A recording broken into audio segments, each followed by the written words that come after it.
Rojin 21 yaşındaydı. Hayat dolu, hayalleri olan bir genç kızdı.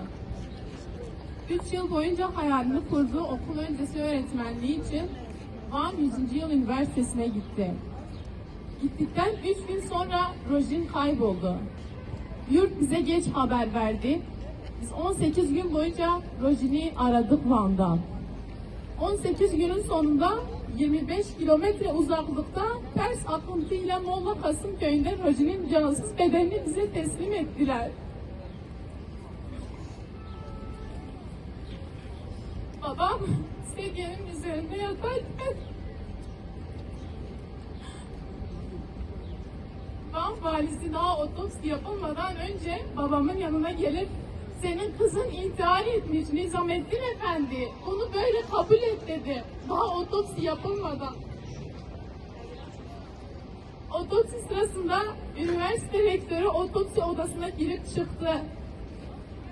Rektör bir eğitimciydi, bir sağlıkçı değildi. Yurdun bize akşam en geç 11'de haber vermesi gereken yerde sonraki gün 12'ye 50 kala bize haber veriyorlar. Kızınız yurda gelmemiş, haberiniz var mı diye. Ama biz Rojin'i size teslim ettik. Biz size güvendik. İhmaller çok var.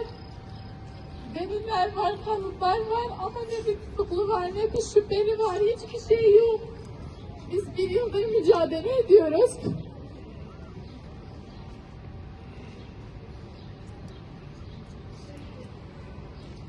Bir yıldır mücadele ediyoruz. 5 yılda geçse, bir asır da geçse bu mücadelemiz devam edecek.